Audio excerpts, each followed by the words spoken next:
Hey, everybody. Welcome to Ahmed's Voice. My name is Ahmed Kenyatta Dents. Welcome back to the webcast/podcast. Thank you so much for taking the time to join me today. We are going to be talking about a couple of scenes from one of my favorite movies today.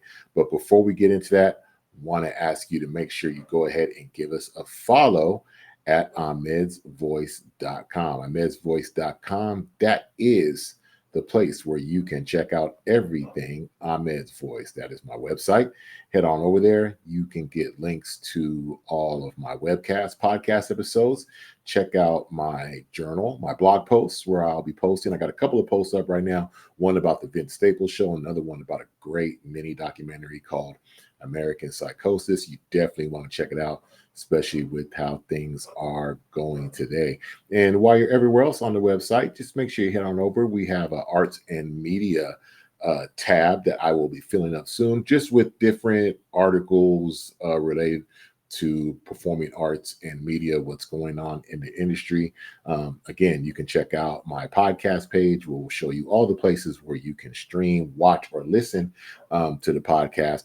And I will be adding some more tabs and venues where you can see what's going on with the podcast. That is my website, ahmedsvoice.com. Please make sure you head on over there and check it out. So today we are going to be talking about the movies. Well, actually, just a couple of scenes from one of my favorite movies, and I am talking about No Country for Old Men, a spectacular movie.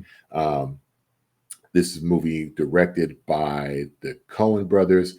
I absolutely love this film. It is one of my favorite films. I would suggest for you to check it out if you have not seen it.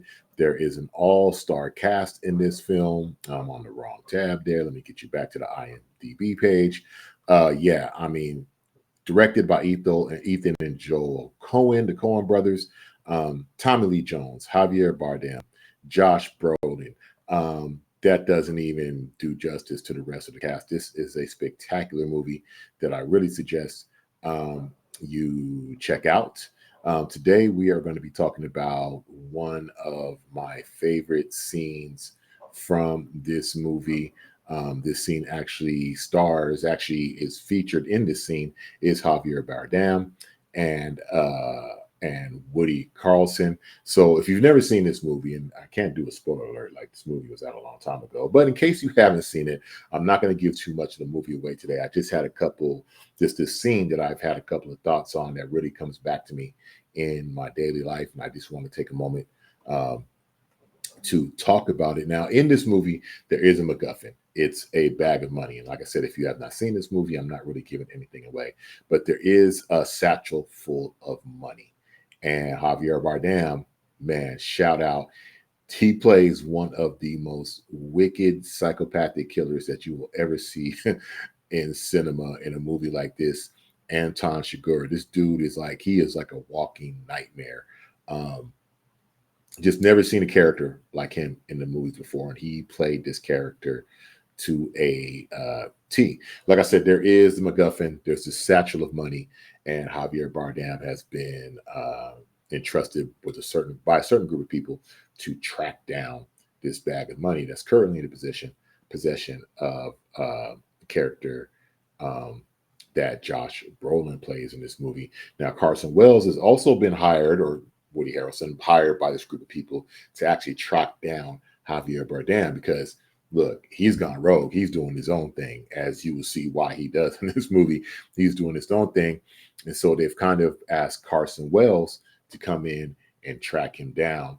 But what ends up happening is Anton tracks him down first. And that's where we're going to get into the scene to where Javier Bardem or Anton Chigurh catches up to him. Like, I know, Anton is a psychopath, but again, he's this force of nature in this movie, and he's almost like a dream or a nightmare. You really almost like, is this dude really real? He says things that seem crazy, but when you're discussing things about life, just of chance and circumstance, there is a certain wisdom about the things he's saying. And so let's go ahead and get into this scene. Again, this is a scene where uh, Carson Wells, Javier Bardem has actually caught up to Carson Wells in his hotel room, and they're going to talk. And let's get into the first part of this scene. I know where the satchel is. If you knew, you would have it with you. I could find it from the riverbank. I know where it is. I know something better. What's that? I know what it's going to be. Where's that? It will be brought to me and placed at my feet. You don't know to a certainty. 20 minutes, it could be here. I do know to a certainty. And you know what's going to happen now, Carson? You should admit your situation. There will be more dignity in it.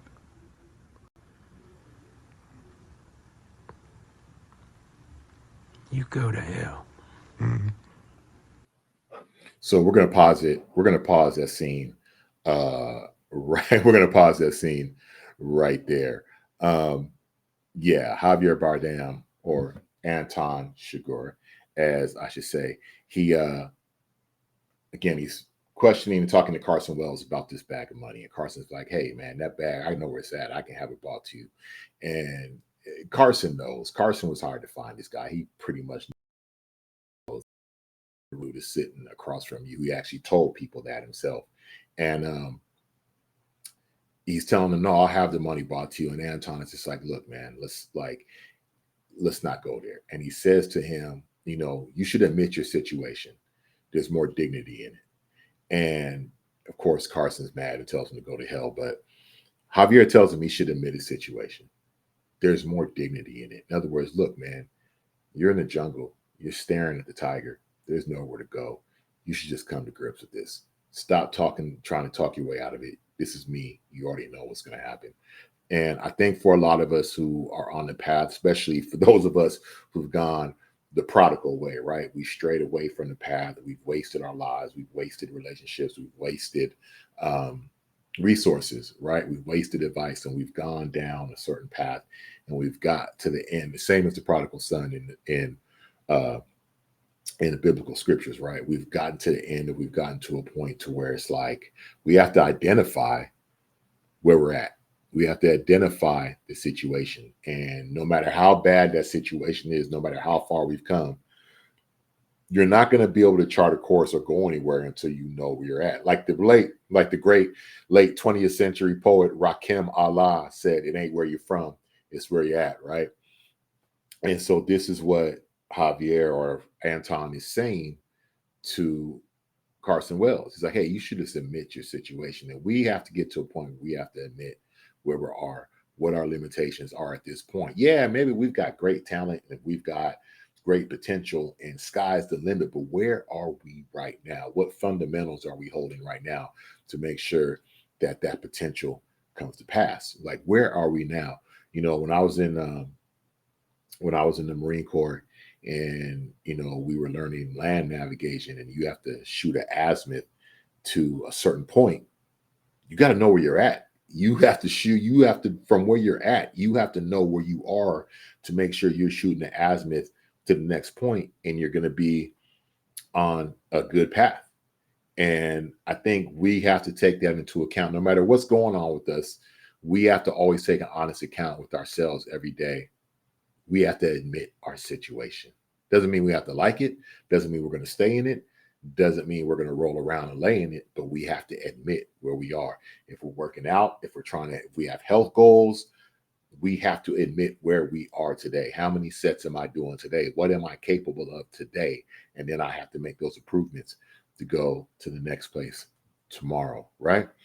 Let's get back to the scene, because here is where it really gets good, and I really dig it. So let's go back into it. And he already asked him, hey, you should admit your situation.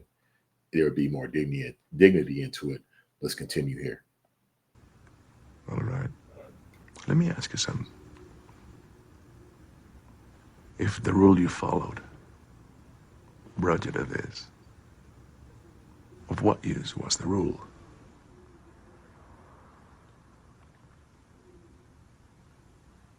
Do you have any idea how crazy you are? You mean the nature of this conversation? I mean the nature of you. I love that. I love that line.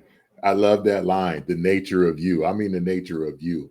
Um, yeah. So Anton asked Carson, let me ask you a question. If the rule you followed brought you to this point, what good was the rule? And again, this goes back to it, not where you're from, but where you at, right?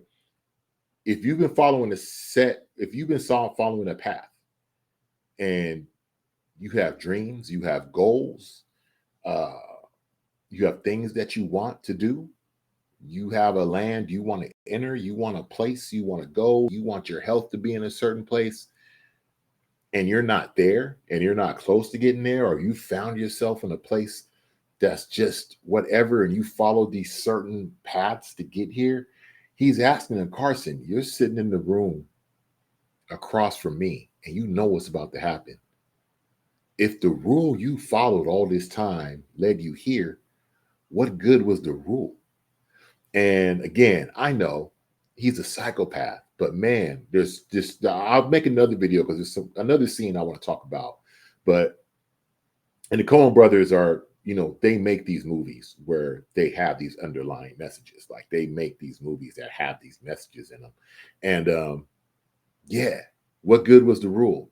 If you're catching nothing but shorts every day right now, what good is the rule? If you're just suffering disrespect at the hands of people every day, what good was the rule that got you here? If you're just tripping and bugging out and not where you need to be, and your health is not where it's going, and you've been doing the same thing all this time, and you're at these crazy results that just are not benefiting you or anybody around you, or they've got you all out of sorts and they got your mind someplace where they're not supposed to be, what good was the rule? What good was the rule? Maybe it's time to try something new before you end up in a situation where you can't turn around. Trust me, I've been on the prodigal mission. I am a prodigal son. It's not always been, roses. It's not, I've gone down some wild roads, and I've had to build it back up every time. I've fallen a couple of times, but I've had to build it back up. But I keep having to ask myself, what good was that rule? You know what I'm saying? What good was that you are today? That's why, I made the title of this video, The Nature of You, off of that line when Carson asked Anton, no, I just mean the nature of you. What is the nature of you? What is the nature of me? I got to ask myself every morning when I get up and I hit that gym. I'm asking myself, what's the nature of me? How do I improve today from where I was yesterday? What rule do I need to add? And what rule do I need to subtract to get to where I'm going? I'm shooting at azimuth. I know where I'm at. What rules do I need to change to get to a proper end or a proper place or be the proper person that I'm looking to be? You know what I'm saying? That's what I'm working for. Again, No Country for Old Men. Great movie. If you haven't seen it, I really suggest check it out. Another note about No Country for Old Men, as far as like a score. Now, I love movie scores. Movie scores, I feel like, are the untalked about character of the movie. They drive the movie, they drive the feelings, they drive the tone and scenes. And a lot of times we're forgetting about the score. I think movie scores, now I'm not talking about a soundtrack. I'm talking about the score of the movie that drives the scenes, that sets the tone, that sets the moods, the unforgotten character. There's no score for No Country for Old Men. There's no music in the scenes in this movie. There's one piece of music that actually happens in a scene that lasts for about 45 seconds. But as far as an overall movie score, it's not there. The talent, the cinematography, the screenplay, the words, the conversations, the script, it carries it all. It's an excellent movie. If you haven't seen No Country for Old Men, really take some time, check it out. It's a slow burn. It's a lot there, and there's a lot of great lines and spectacular dialogue. But yeah, Anton Chigurh, The Wisdom of a Psychopath. What is the nature of you? That's the question for today. That's going to wrap it up for Ahmed's Voice. Again, make sure you visit ahmedsvoice.com and give me a follow on social media at Ahmed's Voice. Also, if you're on Instagram, make sure you subscribe to my broadcast channel, because that'll be another place where I'll drop all of my new pieces of content that I drop on any platform. Thank you for joining me. I'll talk to you next time. This is Ahmed's Voice. I'm out.